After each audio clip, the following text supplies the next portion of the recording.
अस्सलाम वालेकुम रहमतुल्लाहि व बरकातुहू जी। तो अब हम हैं दोहमा बहाचे पैलेस, और ये पैलेस 1854 या 1850s में बनाया गया था। सो ये है दोहमा बहाचे पैलेस, उसकी ये एंट्री है। आइए आपको कुछ बताते हैं।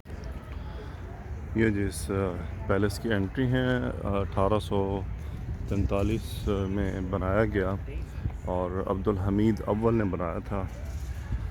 और उससे पहले ये तोप कापी पैलेस में रहते थे, जो तकरीबन 300-400 साल इस्तेमाल हुआ। अच्छा, और इसमें तकरीबन इसके बनाने में 5 मिलियन तुर्किश जो ओतमानिक गोल्ड लीरा इस्तेमाल हुआ। और क्यों बनाया गया, कहते हैं कि जी उस वक्त के सुल्तान ने समझा कि अब ये तोप कापी पैलेस जो है ये पुराना हो गया है, पुरानी लुक देता है, और हमें यूरोपियंस को फेस करना है। तो वही एहसास कमतरी का शिकार कौम जब इस तरह करती है, तो फिर 5 मिलियन डॉलर लीरा गोल्ड के वो झोंक देती हैं। और इस पैलेस को बनाने के लिए इनको कर्ज़ भी लेना पड़ा, यानी यहाँ तक सल्तनत के हालात पैदा हुए। सो ये वो पैलेस है, और ये आखिर में मुस्तफ़ा कमाल अतातुर्क के इस्तेमाल में भी रहा। इसके अंदर की तस्वीर या वीडियो तो मैं नहीं ले सकता, क्योंकि ये बहुत सख्ती से उसको डिस्टर्ब करते हैं, बहुत सख्ती से मना करते हैं। तो यही एंट्री और यही एग्ज़िट है। तो ये भी उसका एक गेट है जो इस्तेमाल में रहा, और एंट्री एग्ज़िट के लिए इस्तेमाल होता रहा। बहुत शानदार गेट है। अच्छा, ये फ़्रेंच स्टाइल बिल्डिंग है, सो फ्रेंच अंदाज़ तर्ज़ तामीर है, उसको ये सामने रखते हुए बनाया गया है। और ऊपर आपको डेट अगर नज़र आए तो 1680 या 70 लिखा हुआ है। और ये बड़ा खूबसूरत गेट बना हुआ है। ये इसकी फिनिशिंग देखें, इस पर काम जो हुआ है।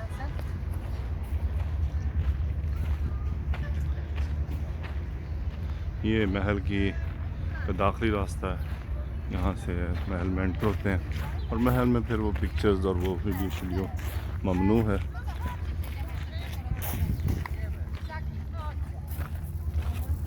ये एंट्री पॉइंट है। ये कुछ हिस्से का मुझे मौका मिला है बनाने का। आप काम देखें, इसका कितना कमाल काम हुआ हुआ है।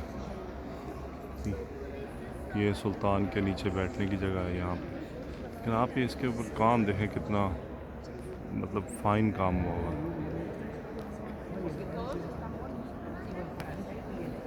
ऐसे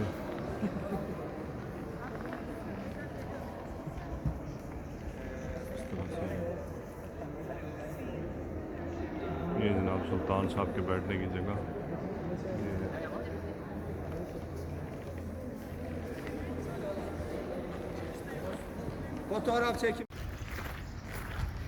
जी, तो हम महल से जो अंदरूनी हिस्सा उससे बाहर आए हैं। तो ये उसके बाहर का बगीचा है, और इस महल के 285 कमरे हैं। मेरा ख्याल है कि इसका तो नक्शा याद रखने के लिए भी मेहनत करनी पड़ती होगी। यहाँ पे जी लिखा तो हुआ है मोरों का, लेकिन मेरा ख्याल है यहाँ मुर्गियाँ होंगी, मोर नहीं होंगे। सो ये क्या है, आगे हरीम है अलक़स्म नस्वी, आगे हरीम एरिया है, और मुतहफ़्फ़ुस्साआ है, यानी घड़ियों का म्यूज़ियम और पेंटिंग म्यूज़ियम है आगे। तो ये उसका आगे एक पोर्शन है। सो जी ये रहा महल। काफ़ी टाइम ले जाता है ये।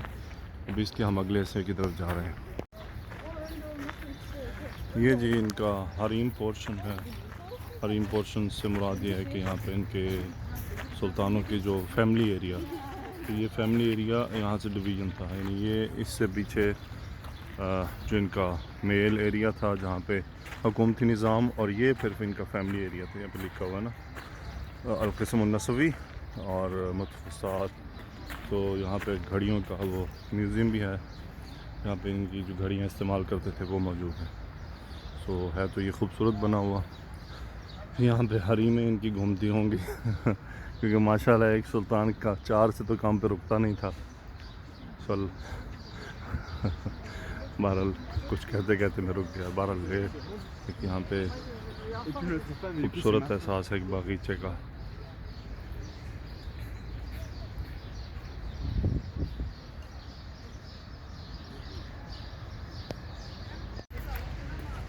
ये पूरा नक्शा है इस पैलेस का।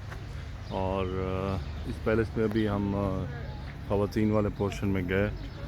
यकीन करें, हर कमरे की छत, उसकी दीवारें, उसका हर एक का अलग अलग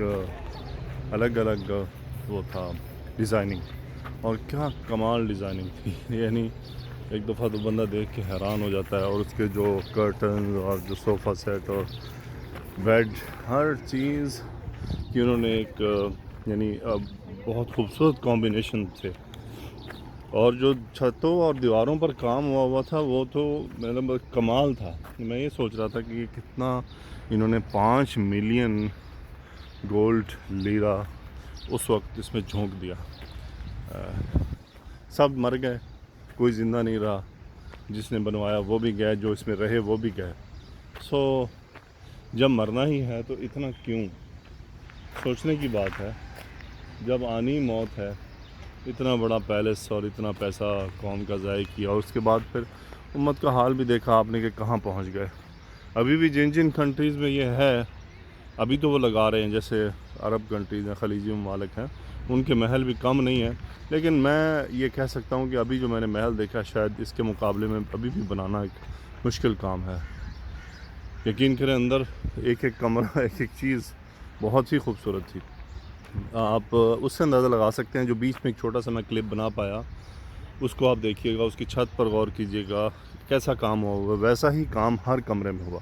अच्छा, ये म्यूज़ियम है घड़ियों का, जो इस वक्त बंद है रेनोवेशन के लिए।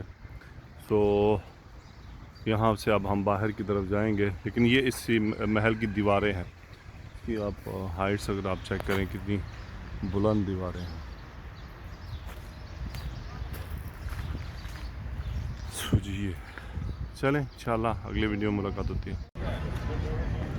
ये पैलेस के बाहर क्लॉक टावर है और ये पैलेस के बिल्कुल बाहर मस्जिद है। ये मस्जिद कहते हैं कि सुल्तान की वालदा ने हुक्म देकर बनवाई थी कि उसने सुल्तान को कहा था कि आप मस्जिद भी बनाइए। और उसके बाद ही यानी सुना है कि उसने ये कहा था कि हम उस वक्त तक महल इस्तेमाल नहीं करेंगे जब तक मस्जिद नहीं बन जाती। सो मस्जिद जो है वो पहले बन गई। मस्जिद बनने के बाद फिर यानी महल पहले बन गया था, फिर मस्जिद बनने का इंतज़ार किया गया। तो जब मस्जिद कंप्लीट हुई तो उसके बाद फिर इसको इस्तेमाल में लाया गया। ये वो क्लॉक टावर है और ये यहाँ से स्ट्रेट ये मेन गेट है इस पैलेस का।